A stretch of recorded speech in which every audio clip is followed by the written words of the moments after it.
ability, which the country needs as an asymmetric means to offset its many conventional weaknesses. But little is known about Pyongyang's capabilities except that they have launched several attacks in past several years.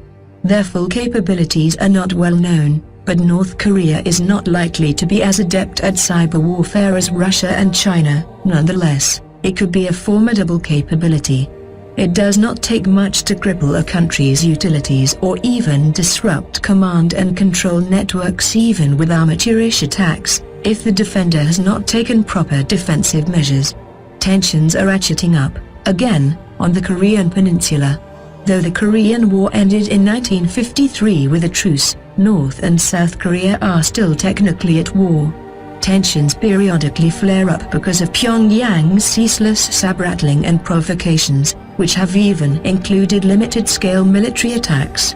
But the Korean Armistice Agreement has, nonetheless, held firm over the past years because of Seoul's restraint.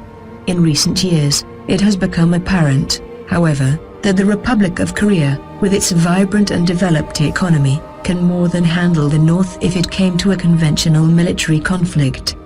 The North's forces are mostly comprised of decrepit Soviet hardware from the 1950s and 60s. While South Korea enjoys a clear military superiority, there remains the worrying caveat that its capital Seoul, within the range of the North's massed artillery, would likely be devastated during such a conflict. Thus, Pyongyang sees its nuclear arsenal as the guarantor of regime survival, especially after rebels backed by Western air-power deposed Libyan dictator Muammar Gaddafi, who had given up his nuclear program. Despite its antiquated military forces, the DPRK does possess some weapons that South Korea should fear, not counting its nuclear arsenal. Here are a few examples. Artillery. While North Korea's massive forces are largely primitively equipped, Pyongyang possesses the capacity to launch a catastrophic artillery strike on the city of Seoul. Most of their artillery pieces, numbering in the thousands, are already in place, camouflaged and dug in. Neither the US military nor South Korean forces can hope to eliminate those weapons before they obliterate the city, which by some estimates would take less than 2 hours. By some estimates, the city could be hit by over 500,000 shells in under an hour. North Korea's artillery pieces include the 170mm Coxsone, which has a range of about 25 miles, using conventional projectiles.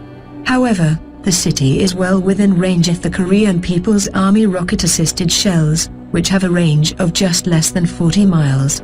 US and ROK forces could eventually eliminate these artillery pieces, but damage would already been done, especially if the North Korean regime decided to use chemical rounds.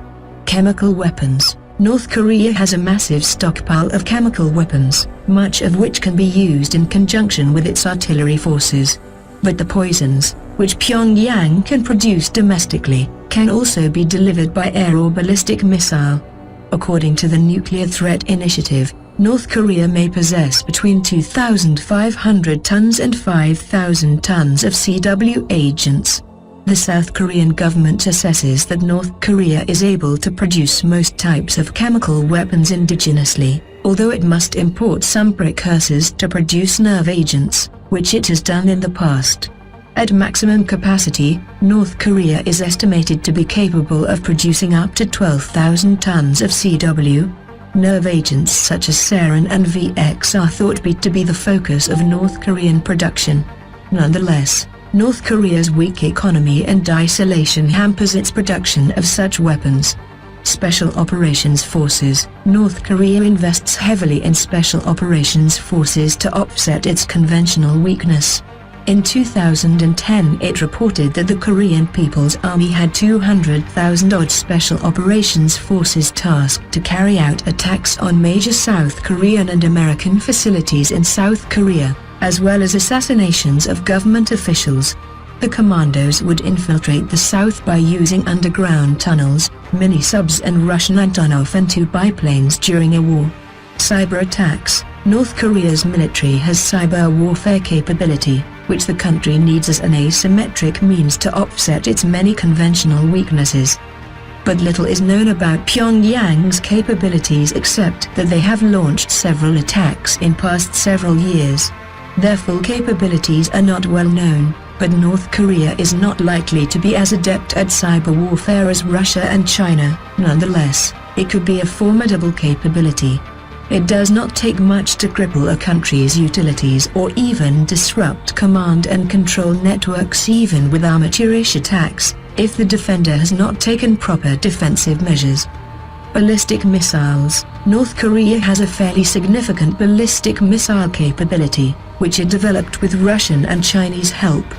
Some estimates show that North Korea has over 600 short-range Scud missiles, more than 200 Nodong missiles, and about 50 Musudan and Taepodong missiles. These weapons could be used to deliver conventional, chemical or even nuclear weapons to targets around the Korean peninsula and beyond. What do you think? Will North Korea start a massive war by attacking South Korea? Leave your comments below this video. Thanks for watching.